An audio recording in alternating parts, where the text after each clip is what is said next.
My friend offered to buy my house for $1. Sorry in advance for the long post. Not sure if this fits this subreddit, so sorry if it doesn't. I just seriously need to vent. Some backstory. I, 31F, grew up pretty poor. I don't remember it well, but at one point my parents and I were only able to afford to eat beans and rice. My parents have since been able to pull out of poverty, and while they aren't rich, they are comfortable, and I have used a lot of what I experienced as a kid as motivation to be super careful with my money. I got a job in high school, worked odd jobs on the side, saved up every penny, rode my bike everywhere instead of driving and paying for gas, and by the time I moved out of my parents' place I had a little over $17K in my savings. I don't have that much tucked away anymore, but I have investments and emergency funds and take my family's finances incredibly seriously, as I never want my children to experience what I did as a kid. Mine and my husband's financial choices afforded us the opportunity to purchase a home in the beginning of 2015, which we bought 50-50 with his mother. He paid his half up front, I made a large down payment, and his mother covered the rest with an escrow agreement that I would pay off what she had purchased. I have since completely paid my half, and the house is fully owned by myself and my husband. It's a 4-bedroom, 1.5 bath, 2-story home with a finished basement, attached 2-car garage, on a double lot. We got the house for an absolute steal at only $118K for sale by owners.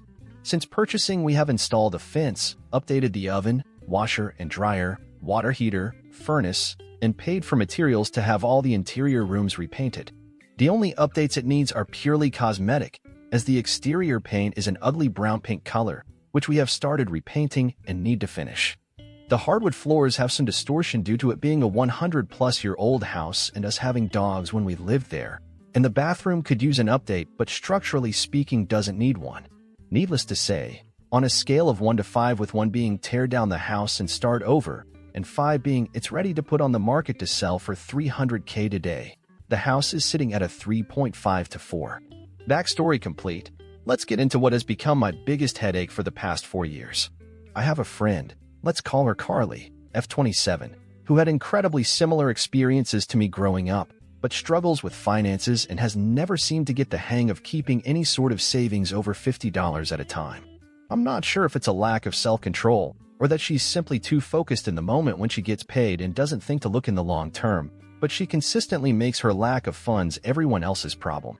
I don't blame her for having issues with money, as learning to create a budget isn't exactly taught in school, and it took me years to learn to find a healthy balance, and the freedom of being able to buy whatever you want with no restrictions is super tempting.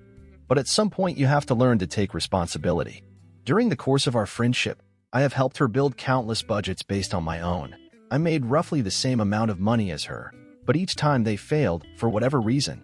We tried different ways to try to trick her brain into realizing that money sitting in her account wasn't to be touched, as everything needed to be used for bills, etc., and each time she would wind up still using every penny. It finally came to the point where I refused to help her with her budget anymore, because she never listens to my advice, and when I pointed out the easiest and fastest method to get her spending under control was to get a payee, she said she didn't need to be treated like a child who receives an allowance. Fair enough. I washed my hands of that topic.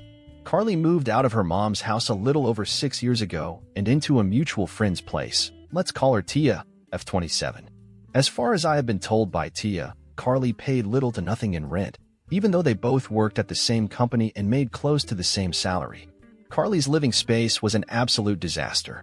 She moved into the basement, and it was lucky if there was even a walkway to get to the washer and dryer. She constantly asked me to come over to help her clean and organize her space, and because I'm a people pleaser, I would always agree. Each time we would make significant progress, but then by the next weekend when I would come over to help again, it was as if a tornado had gone through her space in the course of the week. I have no idea how she was able to fit so much stuff into that tiny space. She would never clean up on her own or make any sort of effort to put anything away, and would always wait for me to come over. And if anyone were to come down to watch us, it was always me cleaning or organizing while she sat back and dictated where everything went. Getting her to donate or throw anything away was like pulling teeth, as somehow even the smallest scrap of paper had some sort of sentimental value. After a little over a year of them living together, Tia couldn't handle it anymore and asked Carly to find some other living situation. She wasn't going to throw her onto the street, but she literally couldn't live with Carly any longer. There are a lot of other things that built up that caused this. but I won't go into that here. It just so happened that my husband and I had purchased a second home around this same time.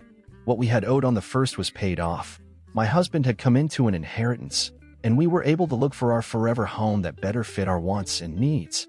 The best part for us is that the new house was literally a 5-minute drive from the old house.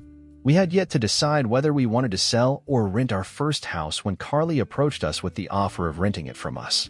She and 2 other friends were looking to move in together, and with the house being as big as it was, there was plenty of space for all of them to have their own room and privacy. Since we hadn't yet decided if we wanted to sell, and there were 3 renters already lined up, we decided to use it as a means of passive income to invest in our future, and then down the road we would revisit whether or not we wanted to sell it or keep it as a rental. The red flag that I didn't initially pick up on was that Carly was already referring to the house as her house to her 2 potential roommates even before moving in or signing a lease. So by the time it came to them all moving in, Carly had driven the other 2 girls to back out. The way I had written the original lease agreement was that the rent was flexible depending on how many tenants there were. So for the 3 of them, they would have only been paying $750 total per month. And if only one person was renting, it would be $400 per month. In this area, you can expect to rent a bedroom for $400, so this was a crazy good deal as we really didn't need the money, and it was mainly to pay for insurance, power/heat, and property taxes. In the 4 years that Carly has lived in that house, rent has gone up 4 times. Once to $500 a month because the power bill went up and we needed to adjust for that. The second time to $550 a month due to the same reason. The third time to $750 after she got a new job. And last year in October, more on that later. Also in the 4 years she has lived here, 2 separate opportunities for roommates have backed out. Each time because she was setting the rules and referring to the property as her house, despite having 0 claim to it, and the fact that each person would have their own lease agreement.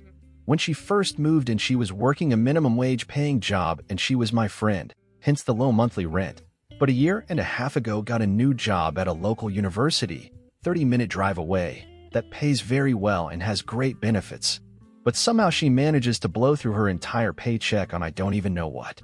Also, during the course of these past 4 years, she wound up owing me $750 in back rent as she repeatedly was unable to pay me the full monthly amount due to repeated miscalculations in her budget and overspending on garbage, which she then stuffed into mine and my husband's property. My husband and I realized after a couple years of being landlords that we aren't cut out for it. We have too much on our own plates and had no time for upkeep, and Carly wasn't holding up her end of the rental agreement that she had signed. We talked about it and settled on the decision to sell, but we of course didn't want to throw Carly onto the street and informed her of our plan. She proposed to buy it from us and started going through the route of getting a loan. During this process, she realized that the house wasn't what she wanted. She wanted land, and the house itself was far too big for her. She told us that, and we understood. And I even helped drive her to meet with realtors so she could check out other options to buy houses elsewhere. But each one fell through as she discovered that she wasn't going to get a new homeowner's discount or bargain with any loans that she looked at, and all of the loans required at minimum of a 10% down payment, which she of course didn't have. This is where the entitlement starts. Carly wasn't going to be able to buy a home, at least not the home she wanted, and settled on by our house. We had briefly talked at the very beginning of her tenancy that we may consider a rent-to-own situation, but no agreement had been made. No sale price had been decided, no appraisals or property inspections completed, nothing had been signed. It was simply a comment that we had made in passing and then chatted about later, again in passing. She took it as gospel truth and said that if she bought the house that she expected the 2.5 years of rent she had paid us to be comped off the total sale of the house. I reminded her that we never signed anything about a rent-to-own and informed her that wasn't how this was going to work. Her next tactic was to try to suggest that we quit claim deed the property to her, again without her paying us anything additional to the 2.5 years worth of rent she had already paid us. How this works is that whoever owns the property grants the title/deed to whoever they're giving it to, and it's generally a lot faster and cheaper than going through the process of buying a house. But there is still generally something paid for the property when the title is transferred.